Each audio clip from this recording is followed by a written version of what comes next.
While many of the turquoise mines of Nevada have a long history, going back in some instances to the 1890s, early part of the last century as well, some of them are relatively recent.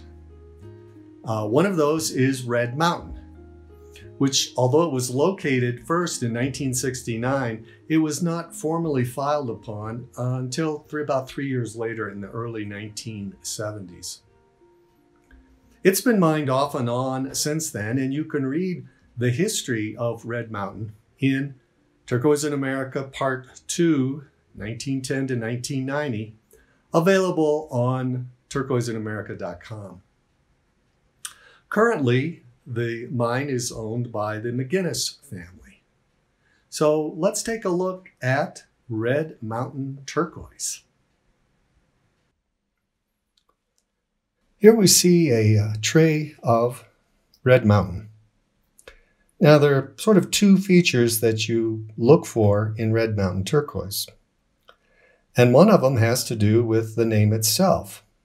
We see down here in the bottom, we see some turquoise, sort of a lighter blue look, but it has kind of a reddish matrix in the background.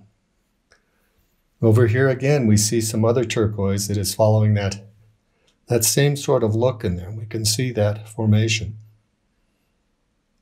Up here, we see on the top, we see here this cab has a very similar look to this cab down here, as is this one here. They all have a very similar reddish tint behind that very distinctive kind of lighter blue turquoise formation.